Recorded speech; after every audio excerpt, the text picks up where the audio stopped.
प्रणाम। ओम साई राम। एक फकीर जो न किसी जाति का था न किसी धर्म का था, जो खुद को कभी भगवान नहीं कहता था, लेकिन लोग उसे भगवान मानते हैं।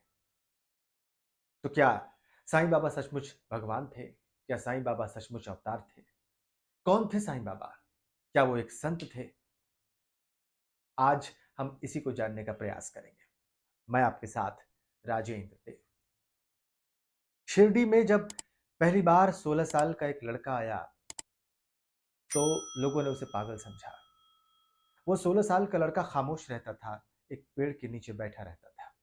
लोग उसे पागल समझते थे, लेकिन फिर धीरे धीरे लोगों ने देखा कि उसकी नजरों में करुणा है और उसकी आवाज बिल्कुल स्थिर, बिल्कुल शांत। इस युवक ने धर्म की दीवारें तोड़ दी। उसने ना मंदिर को छोड़ा, न मस्जिद को छोड़ा। वो सभी धर्मों के लोगों से मिलता था, सभी धर्मों की बात करता था, सभी धर्मों का सम्मान करता था। फिर धीरे धीरे बाबा के चमत्कार प्रसिद्ध होने लगे, मशहूर होने लगे। अंधों को दृष्टि मिलने लगी, लाचारों को शक्ति मिलने लगी, कमजोर बलवान होने लगे, निर्धन थे धनवान होने लगे। लोगों ने कहा ये तो चमत्कार है, ये भगवान के अवतार है। फिर लोगों ने साईं बाबा से पूछा, आप कौन हैं? और साईं बाबा का जवाब था कि जो तुम मुझ में देखते हो मैं वही हूं।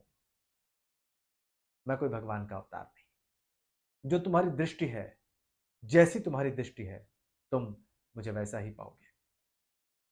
किसी ने बाबा को दत्तात्रेय का अवतार समझा, किसी ने भगवान राम का, किसी ने अल्लाह का स्वरूप समझा।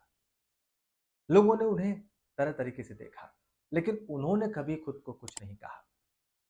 उन्होंने बस प्रेम दिया, उन्होंने बस सेवा की, उन्होंने बस मौन में सिखाया। उन्होंने कहा श्रद्धा रखो और सबूरी रखो, यानी कि ईश्वर के प्रति श्रद्धा रखो, समर्पण रखो और मन में सब्र रखो, धैर्य रखो, सब कुछ प्राप्त हो जाएगा। बाबा कहते थे कि तुम मुझे मंदिर में भी मिल सकते हो और मस्जिद में भी, लेकिन तुम्हें दुखियों की सेवा करनी है, तुम्हें निर्धनों की सेवा करनी है और तुम्हें निस्वार्थ सेवा करनी है। और इसी सेवा में तुम्हें ईश्वर मिल जाएंगे, इसी सेवा में तुम्हें मैं मिल जाऊंगा। बाबा की ये बात क्या किसी अवतार से कम लगती है? क्या यही उनके दिव्य होने का सबूत नहीं है, प्रमाण नहीं है? प्रणाम। ओम साई राम।